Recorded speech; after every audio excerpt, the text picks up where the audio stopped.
Welcome back to my YouTube channel. Muli, ito na si Mami Litz para pupuntahan na naman natin ang lugar sa Sardis. Ito po ang nakasulat po sa chapter 3. Babasahin ko po. Isulat mo sa anghel ang iglesia sa Sardis. Ito ang sinabi ng nagtataglay ng 7 Espiritu ng Diyos at ng 7 bituin. Nalalaman ko ang ginagawa mo. Pinagpalagay kong buhay, ngunit ang totoo, ikaw ay patay. Verse 2. Kaya't gumising ka, pag-alabin mo ang mga katangiang nalalabi pa sa iyong buhay upang hindi ka tuluyang mamamatay. Nakikita akong hindi pa ganap ang mga nagawa mo sa paningin ng aking Diyos. Kaya't nga,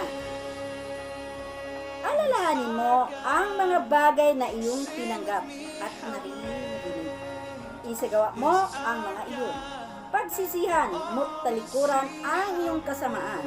Kung hindi ka gigising, pupunta ako dyan sa gaya ng isang magnanakaw at hindi mo malalaman ang oras ng aking pagdating. Okay, mga kapatid. Itinaturing kang buhay apan sa harapan ng Diyos patay. Anong ibig sabihin? Example, ako ngayon. Nakarinig na ako ng Ginoo. Example ha, narinig ko na yung Ginoo. Tapos minsan na rin ako nagsimba. Pero, sa tingin ko, medyo ako mahihirapan. Kasi ang negosyo ko, medyo smuggle konti. Example lang ba? And then, dahil sa negosyo ko, bigla ako nag-boom. So, medyo sikat. Itinuturing akong buhay sa mga taong nakakakita sa akin. Sumikat ako, gumanda ang bahay, may sasakyan, ng gara na, sisimba pa rin ako. Minsan. Tapos, alam mo ng ibang simbahan, hindi naman nila lahat. Pag may kotse, magandang damit, laging bago ang bag at saka may cellphone, maganda. Naku, malapit yan sa pastor. Hindi ko naman nila lahat ha, pero mayroon sila. Okay, yan ang lalaki. Tinuturing akong buhay, yung pala patay sa harap ng Panginoon. Kaya ang sinasabi niya, pagsisihan mo yung ginagawa mo. Anumang naririnig mo, isasagawa mo. Yung sa kanya ang pagpuri sa kanya, buhay siya. Subalit, sabi ng Diyos, may bagay na ayaw ko sa'yo. Bisan ayaw ko na sa'yo. Kasi nang lalamig na, ang una mong pakikitungo sa akin, nakasobra ka pa dyan, kahit patay na eh. Ang sabi ng Diyos, patay ka. At sabi pa nga niya, uulitin ko ano. Sabi niya, kaya nga, alalahanin mo ang mga bagay na iyong tinatanggap at narinig. Ano ibig sabihin tinatanggap at narinig? Tapos na nga ito siya pinagsabihan, pinangaralan na eh. Isa na itong Kristohanon. Baka Kristohanon itong bakang. Baka Kristohanon itong compromising. Tingnan natin ang gawa niya. Isasagawa mo ang mga iyon. Ibig sabihin, yung tinuturo, gawin na. Ay sabi nga, be a doers of the word of God, not only a listener. James 1:20 yata. Huwag lang makinig ng makinig, kundi pakinggan at gagawin. Because faith without work is dead. Okay, isagawa mo na ang mga iyon. Pagsisihan mo, talikuran ang iyong kasamaan. Hindi mo nakita ng Diyos na masama ka agad, ay hindi ka niya talaga pinaparusahan. Ganun talaga siya. No? Hindi pinaparusahan. Laging hinihintay niya ang pagbabago mo. Then, sabi pa niya dito, kung hindi ka gigising, o biro mo, sabi niya kinapatay ka sa harapan ko.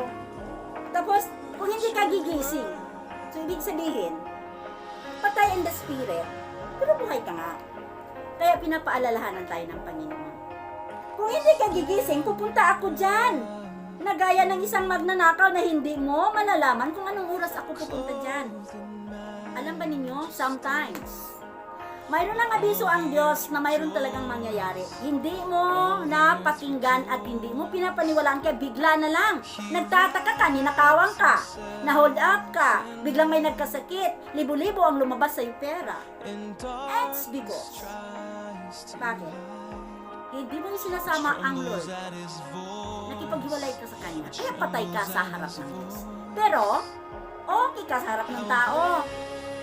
Yan ang mahirap. Okay sa'yo. Baka nga namingaw na ang Diyos sa iyo. Hindi mo na siya inaawitan tuwing madaling araw. Mayroon pala akong sikretong sasabihin sa mga Kristohano na ang totoo pong pagsamba ng Diyos, yung ikaw nag-iisa sa bahay. Lalo na, if you sing to Him in the midnight.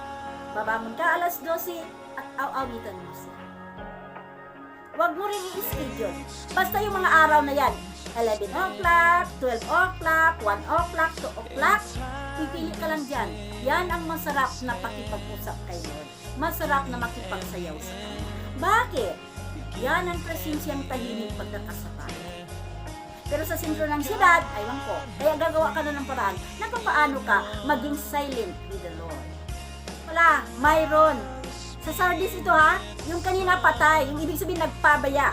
Patay ka na Kristohanon, compromising Christian, you are like dead. Ngunit may ilan sa inyo diyan sa Sardis na nag-ingat na manatiling malinis ang kanilang damit. Kaya kasabay ko silang maglalakad na nakasuot ng puti sapagkat sila'y karapat-dapat. Okay, baka sabihin mo naman, bibili ako ng maraming puting damit para magdamit ako ng puti. Oy, kapatid na minamahal ng Panginoon. Ang puting damit na tinutukoy dito ay yung karakter. Ang karakter mo ay malinis. Ang karakter mo ay puti. Banal, balaan. Naku, ang sakit. Mayroon na namang nagsasabi, may balaan pa ba ngayon, Pastora? Ang alam ko, hindi ngayon panahon ni Kristo, panahon ngayon ng alisto. O ikaw, kaya nang sayo, diyan ka. Ay ako ayaw ko dyan. So mga kapatid, mga viewers na minamahal ng Panginoon, ang karakter mo ay malinis. Yun na nga, para hindi ka sabihin ng Panginoon na nanlalamig na, ibalik mo yung personal connection sa Kanya, yung closeness, yung tinatawag na lalakad kaming magsama dahil karapat-dapat sa Kanya. Huwag mo may ilan dito sa Sardis na nag-iingat ng kanilang damit na hindi madumihan. Ibig sabihin, nag-iingat sa kanilang buhay na hindi talaga magkasala sa harapan. Marami ba yung paraan na tayo magkasala? Yun lang. Tandaan yung 4 na verse ha, doon sa 1 Thessalonians 5, 16, 17, 18, 19. 16, magalak lagi kang sumayaw sa Lord, aawit sa Diyos. At manalangin palagi. At kahit paano, kahit anong mangyari mong papasalan. At huwag mong hadlangan ang conviction ng Holy Spirit. Ang conviction ng Holy Spirit at saka sometimes mayroon tayong dreams. Ganun ang Lord ng Diyos. Kaya lagi tayong sensitive. Sa great teacher, the superior teacher is the Holy Spirit today. Okay. Sabi niya, ang magtagumpay ay magdaramit ng puti at hindi ko kailanman aalisin. Sa aklat na buhay, ang kanyang pangalan. Wow! Kilalanin ko siya sa harap ng aking ama at ang kanyang mga anghel. Lord, hallelujah! Di ba doon sa Revelation 20:15, ang sabi niya doon, sino mang pangalang hindi nakasulat sa Book of Life, itatapon sa dagat-dagatang apoy. Now, sumasampalataya ka sa Panginoon, tumanggap ka kay Jesus as your personal Savior. Nasulat na ang pangalan mo sa Book of Life. Pagdating naman doon sa mga programa ng Panginoon, ito ang gagawin, yan ang gagawin, oo ka ng oo, wala ka namang ginawa, kaya hindi ka naman naubusan ng katweran, ang sabi ng Panginoon, patay sa kanya. So, kahit patay, mairis din ang pangalan mo. Pero kung ikaw magtagumpay, bibigyan ka ng damit na maputi, ibig sabihin holy life. Tandaan yan, damit na puti, holy life, at isuksok niya sa iyo, at hindi ko i-erase ang pangalan. Yan po ang pangako ng Diyos sa taga-Sardis. Okay. Ano pa kaya? Sunod, punta na naman tayo. Down sa Philadelphia.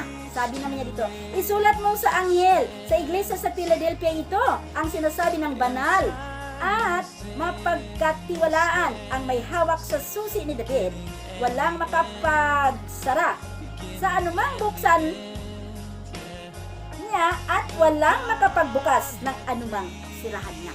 Oh, grabe kapangyarihan. Pag ibig sabihin, the authority is in you. Pag sinabi mo, In the name of Jesus, gina-close door na ko ang virus sa mga COVID-19. Di makapasok sa pamilya ko. Di makapasok sa bayan ko. Hindi makapasok sa barangay ko. Hindi makapasok sa nation ko. Nako, nakasira yun. Pero, kaya yung hindi sumasang-ayon sa prayer, tatalsik. Yung virus, pupunta doon sa wala nag-prayer. Hello. So, bigyan ka ng susi. Ano man ang isasara mo, ano man ang i-open mo, bubuksan mo ay ma-open, sisira mo ay masesa. So, ganito lang ang gagawin natin. By the blood of Jesus and the power that you have given unto me, I declare to close the door of poverty. Kaya, mula sa akin, panganay ko hanggang bunso, walang poverty, makakain ka na. Yung wala pa kaming Panginoon, palipat-lipat kami ng bahay na tirahan. Pinapaalis, kaya hindi na kami nakabayad ng upa. Pero nang may Jesus na ako, sinunod ko na ang gusto ng Lord. Salamat sa Panginoon, mula sa panganay hanggang bunso ko, may bahay na ang tinitirhan na hindi na nangungupa. Ganun ang pamilya. Since 1978, I served the Lord.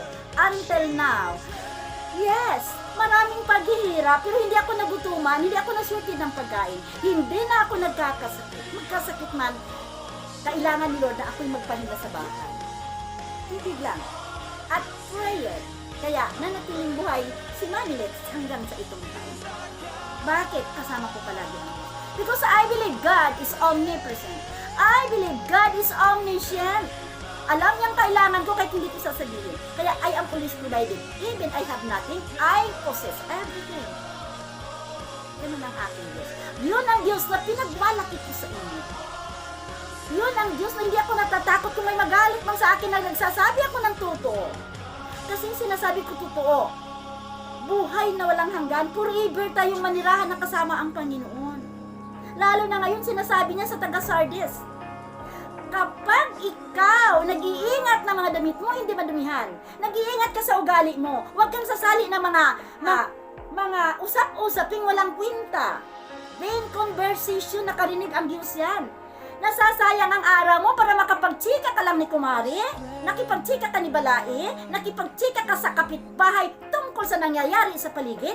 Kung ang pagkipagchika mo, pinakilala mo si Jesus, tinanggap niya si Jesus bago ka umuwi, mayroon ka pang gantimpala sa Panginoon. Eh mga nanay, huwag na tayong magchika-chika ng walang kwenta. Vain conversation is sin.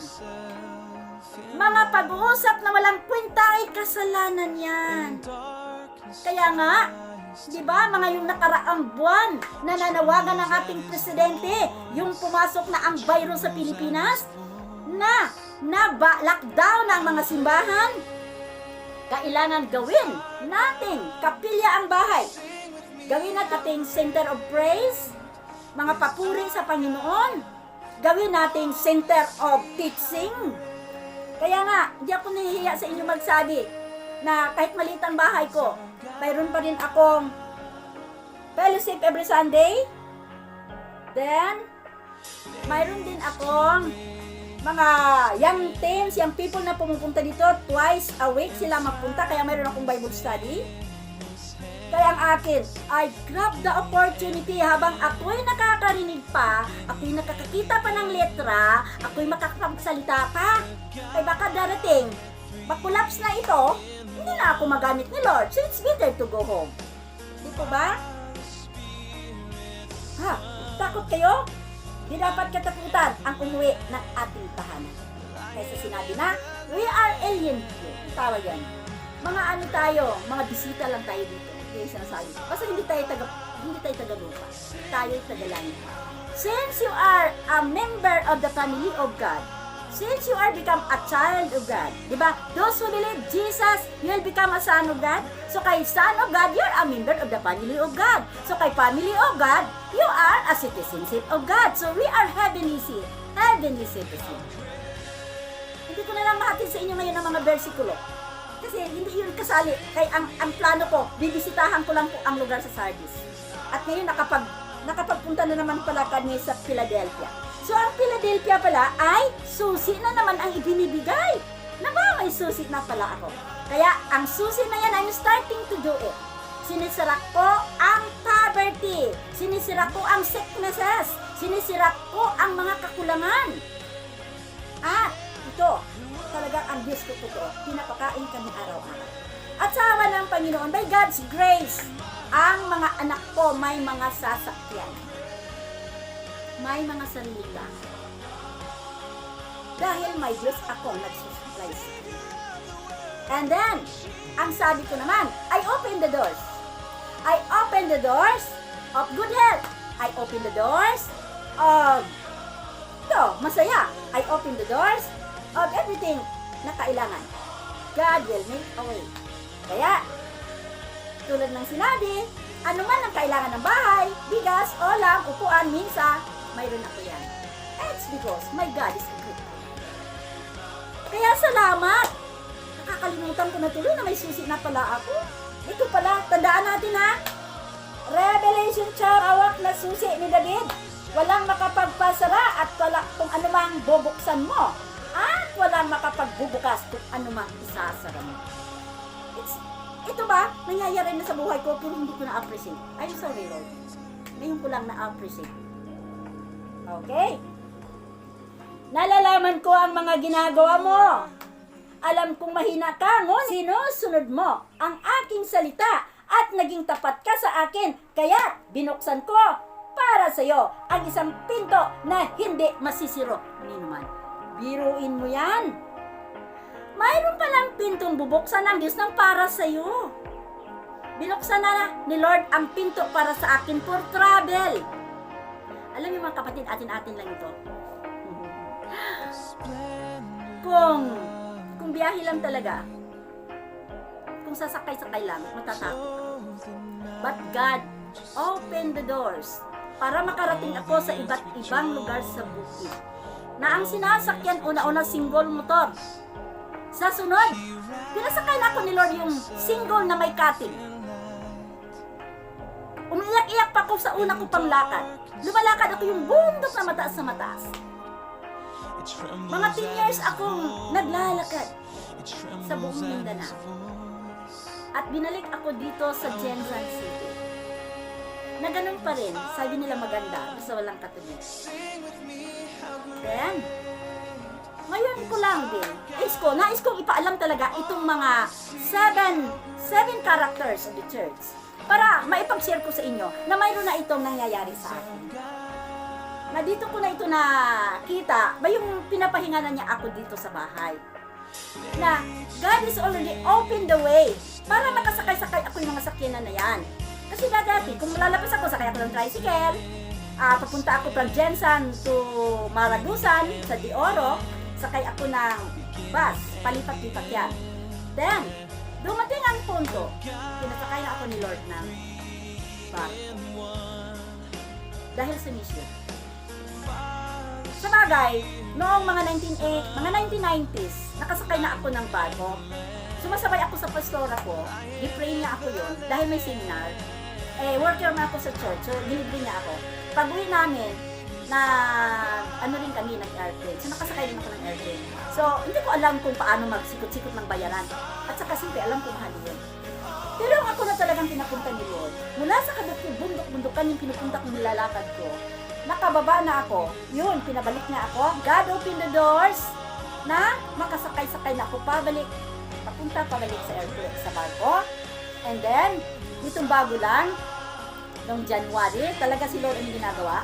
January ako pumunta ng Bohol nag-airplane. Pinauwi rin niya ako pagka-February. Pagka-January, March, nag-declare ang lockdown. Kaya, really God is control my time. Siya mismo ang nagbigay ng time ko. Marami pa akong gawaing naiwan doon sa Maragusan de Oro. Mayroon pa dapat ako doong schooling. Pero sabi ni Lord, that's enough. Dito na naman ka mag-umpisa sa Jensan. Kaya ang gawain doon para na naman sa mga taong tinuturo. Kaya nagpatuloy ang gawain doon. Dahil God opened me the doors for mission. So ang mission ngayon na hinahawakan ng mami nyo, mayroon sa Maragusan, dalawang si church, mayroon na namang open sa Mati, Davao Oriental, mayroon pa tayo sa Bohol, at mayroon din tayo sa Jensan. Ito ang mamilits ninyo. Bakit ba nagkaganito? Wala akong plano at hindi ko ginusto. But God called me for this nation. So, this year na naka-standby ako dito, saka ko na-appreciate. God is already open the way for mission. God open the way for me para makasakay-sakay ako ng sasakyan na kung bibilangin ko ay ilang libo na ang mga nabayad ko sa mga sasakyan Davao, Bohol, Ontario, na minsan pa nilibre pa ako ng apo ko, first na apo ko, doon din nagpasyal sila ng Cebu. Biruin mo yan, sino ba namang mag-akala ang litang masakitin, ang litang mahirap, ang litang muntik nang mamatay yung baby pa. Binuhay ng Panginoon para makaranas sa sarap ng buhay sa lupa. Pero sabi ng Lord, Lita, alalahanin mo, you are a visitor.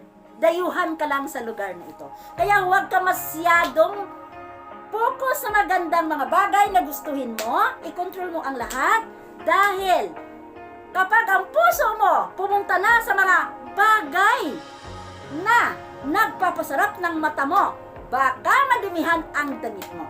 Hindi ko naman sinasabing bawal na mayroon ka sa mga bagay na yan. Pero, iingatan natin ang ating buhay. Kaya ito pang sinabi, no? Nalalaman ko ang mga ginagawa mo, alam kong mahina ka, ngunit sumusunod ka ng aking salita, tapat ka sa akin, kaya't binuksan ko ang pinto para sa'yo ng isang pinto na hindi masasara ni naman.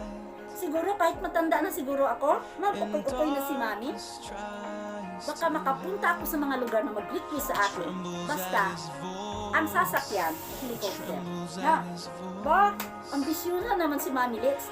Who knows, ang Diyos, mag-open na naman ang opportunity.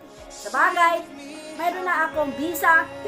Tingnan mo, palalapitin ko sa iyo at paluluhurin ang mga kampo ni Satanas na nagpapanggap na mga Hudyo, ngunit hindi naman, at sa halip ay nagsinungaling. Malalaman nilang minamahal kita. Praise God. Hallelujah. Ano bang ibig sabihin nito? Hindi naman talaga naluluhod sila sa iyo. Ibig sabihin po, kung mayroon pong mga kasalanan, mayroon pong mga problema, uupo lang tayo sa Panginoon at magtatanong. Isang araw, bigla na lang siyang lumapit sa iyo. Surang, may kailangan. Hindi pa nagsabi nag-iyak na, bakit? Ano yun? Meron kasi akong nagawa.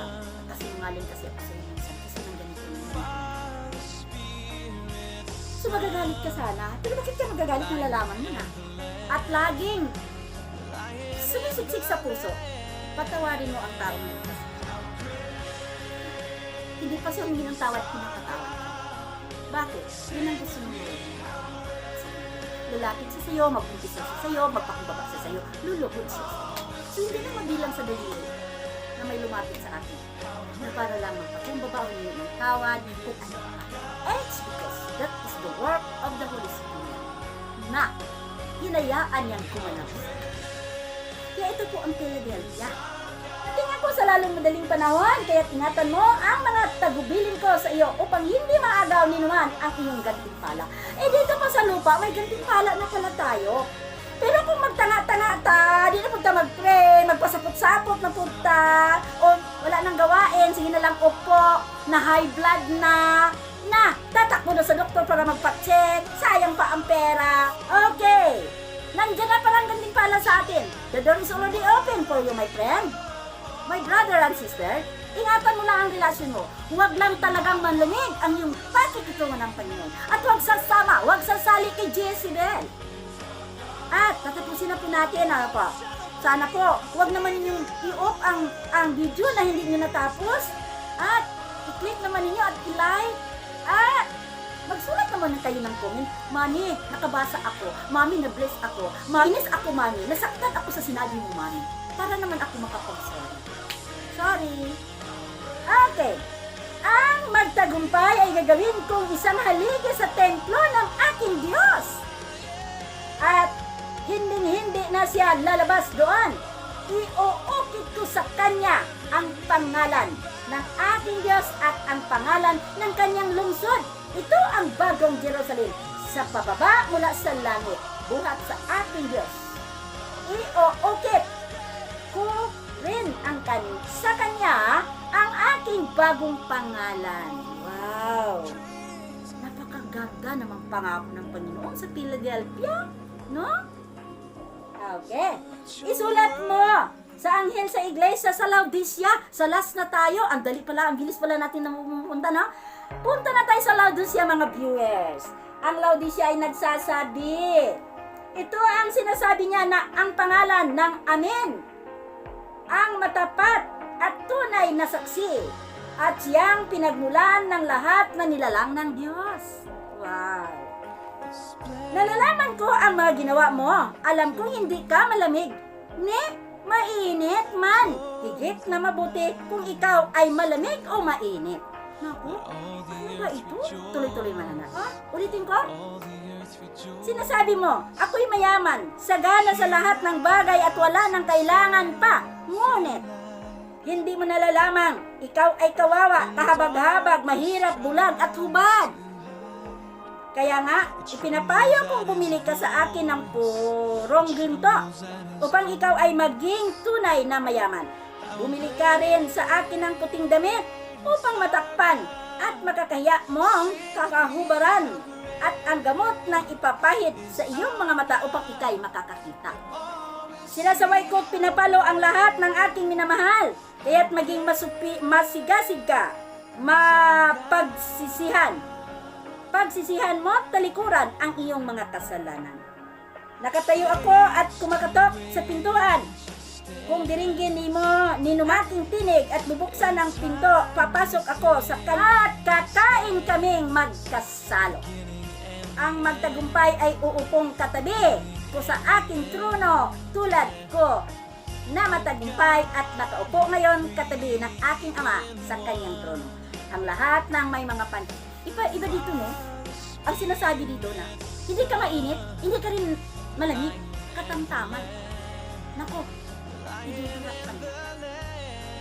Kasi sometimes may gana kang mag-pray, may gana kang magsimba, isang times naman hindi. Kaya malamig, mainit.